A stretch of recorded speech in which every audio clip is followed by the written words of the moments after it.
नमस्कार दोस्तों, आप सबका स्वागत करते हैं कारगिल मिस्ट्री के ऑनलाइन पोर्टल पे।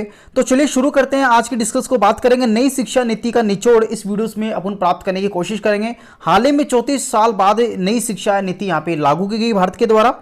मैं बात कर रहा हूँ हाल ही में केंद्र सरकार के द्वारा बुधवार को नई शिक्षा नीति का मंजूरी दी गई, जिसमें स्कूली शिक्षा को लेकर उच्च शिक्षा तक काफ़ी बदलाव भी देखने को दिखे। अगर बात करें अब स्कूली शिक्षा के लिए 10+2 फॉर्मूले के बजाय 5+3+3+4 का पैटर्न अभी अपनाया जाएगा।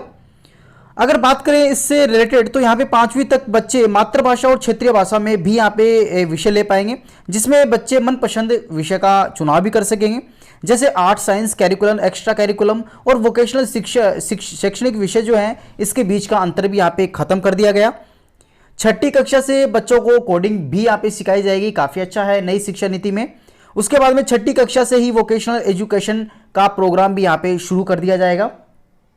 देखिए मैं आपको बता दूं, वोकेशनल एजुकेशन का मतलब होता है आपकी स्किलिंग में आपको एक सर्टिफिकेट प्रोवाइड करना, जिसमें आपको स्किलिंग के तहत, आपको कौशल विकास के तहत आपको डिफरेंट ट्रेड्स में मास्टरी आपको सिखाई जाती है और आपका जो इंटरेस्ट है वो भी आपका जांच यहाँ किया जाता है।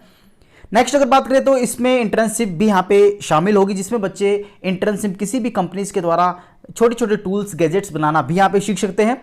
नेक्स्ट, भारत में 34 साल बाद में नई शिक्षा नीति का यहाँ पे मंजूरी दे दी गई केंद्र सरकार के द्वारा। इससे पहले तत्कालीन प्रधानमंत्री राजीव गांधी 1986 पे शिक्षा नीति यहाँ पे बनाई गई थी। नई शिक्षा नीति पर कैबिनेट बैठक में हुए अहम फैसले की जानकारी देते हुए शिक्षा मंत्री रमेश पोखरियाल के द्वारा बताया गया कि शिक्षा पर फिलहाल यहाँ पे 4.4% खर्च यहाँ पे केंद्र सरकार के द्वारा किया जाता है, लेकिन अब इसे 4.4% को बढ़ा के अब ये 6% यहाँ पे इस पे खर्च किया जाएगा, जिसमें नई शिक्षा नीति में मानव संसाधन विकास मंत्रालय का नाम बदल के यहाँ पे शिक्षा मंत्रालय यहाँ पे रख दिया गया है। काफ़ी अच्छा क्वेश्चन है, जीके में ये काफ़ी क्वेश्चन पूछा जा सकता है। तो चलिए कुछ अहम मुद्दे अपन इसके बारे में चर्चा करते हैं। मैं बात करूँ 5वीं तक मातृभाषा और क्षेत्रीय भाषा में ही इनको यहाँ पे विषय चुना जाएगा, जिसमें साइंस, दूसरा मुद्दा जो है साइंस आर्ट्स संकाय में अब अंतर भी नहीं यहाँ पे होगा, यानी साइंस और आर्ट्स दोनों कॉमन यहाँ पे सब्जेक्ट रहेंगे। तीसरे मुद्दे की बात करें तो 6ठी से ही इनको कोडिंग और उसके बाद में वोकेशनल एजुकेशन के कोर्स भी यहाँ पे सिखाए जाएंगे, जिसके तहत इनको स्किलिंग में, इनके कौशल में, इनके इंटरेस्ट में उनको सब्जेक्ट के अकॉर्डिंग ये चूज भी कर सकते हैं कि किस विषय का चुनाव इनको आगे करना है और किस विषय में इनका करियर जो है वो यहाँ पे डिसाइड बच्चे कर सकते हैं। और चौथा मुद्दा यहाँ पे 6% जीडीपी यहाँ पे इस पे खर्चा किया जाएगा, जो कि पहले 4.4 थी। यानी कि आप इसको यूँ समझिए कि 12वीं तक कुल 15 साल यहाँ पे आपको साल लगेंगे, जिसमें 3 साल आंगनवाड़ी या स्कूलिंग और स्कूलिंग शिक्षा में 12 साल यहाँ पे लगेंगे, तो टोटल आपके 15 साल यहाँ पे हो गए 12वीं तक।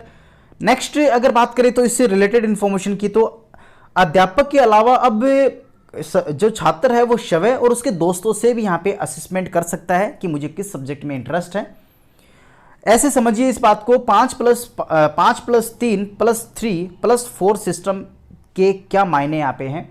मैं आपको बता दूं, सबसे पहले 3 साल की आंगनवाड़ी प्री स्कूलिंग के साथ 12वीं साल जो है 12 साल जो है स्कूली शिक्षा यहाँ पे दी जाएगी। तो इस प्रकार से 15 साल की स्कूलिंग आपकी टोटल यहाँ पे 12वीं तक हो गई। इसके कुछ मुख्य उद्देश्य जो हैं वो 4 भागों में बांटे गए हैं। पहला उद्देश्य 3 से 6ठी साल तक के छात्रों को प्री प्राइमरी से दूसरी तक की शिक्षा यहाँ पे दी जाएगी। दूसरा वर्ग जो है उसमें कक्षा 3 से 5वीं तक का सिलेबस ही यहाँ पे उनको पढ़ाया जाएगा।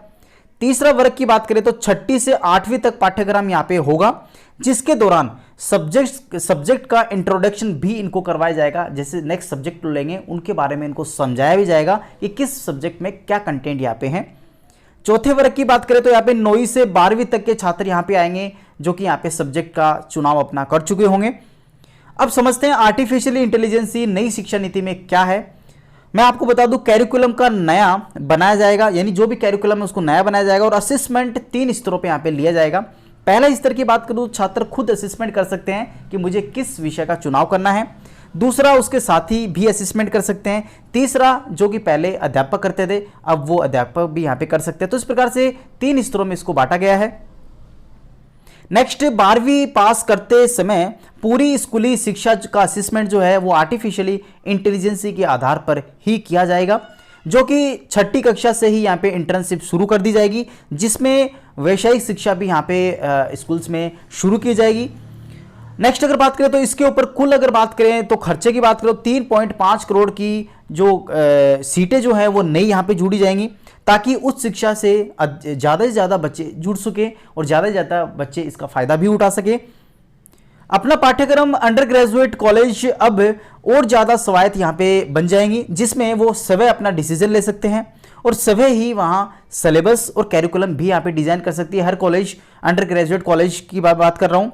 अब मान्यता देने का सिस्टम यहाँ पे 15 साल पहले जो चल रहा था वो खत्म यहाँ पे कर दिया जाएगा शिक्षा नीति के तहत। नेक्स्ट, विदेशी यूनिवर्सिटी का यहाँ पे क्या रोल रहने वाला है, मैं आपको बता दूं। विदेशी यूनिवर्सिटी का जो भारत में एंटर जो होगा वो उसी यूनिवर्सिटी यहाँ पे भारत में आ सकेगी या फिर अपना कैंपस खोल सकेगी, जिसकी शीर्ष रैंकिंग यहाँ पे पाई जाएगी यूनिवर्सिटी, वो ही यहाँ पे भारत में उसकी एंट्री होगी।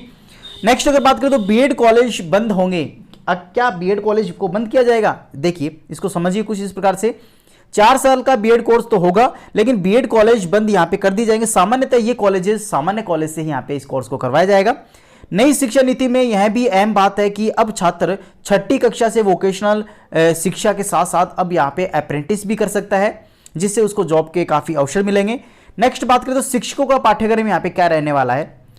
तो शिक्षकों का जो पाठ्यक्रम है, जो बच्चों को पढ़ाएंगे, वो एनसीईटी के अकॉर्डिंग यहाँ पे किया जाएगा।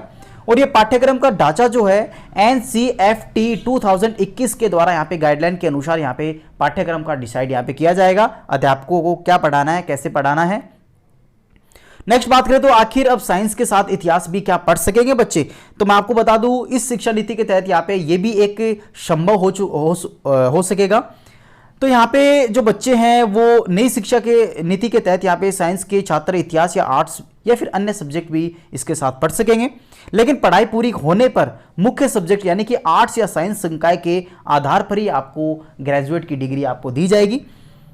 नेक्स्ट अगर बात करें तो अगर छात्र को इसमें अगर किसी प्रकार की सब्जेक्ट में दिक्कत आती है तो वो उसी समय अपने सब्जेक्ट को ड्रॉप भी कर सकेगा इस शिक्षा नीति के तहत, और उसको डिग्री कंटिन्यू उसकी चलती रहेगी।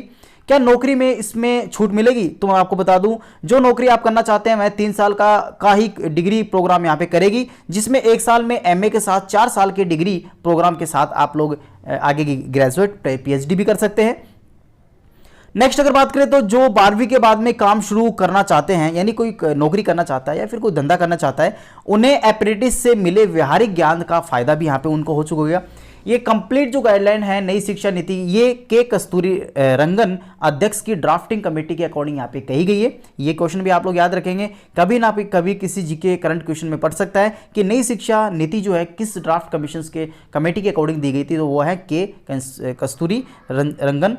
तो यहाँ पे मैं आपको बता दूं, ये अपने पास में डिस्कस थी। तो कृपया आप लोग ने अभी तक हमारे चैनल को सब्सक्राइब नहीं किया तो प्लीज़ सब्सक्राइब और बेल आइकन्स को दबाना बिल्कुल ना भूलें, क्योंकि हम ऐसे ही लेटेस्ट अपडेट इस चैनल के माध्यम से लाते रहते हैं। थैंक यू, धन्यवाद।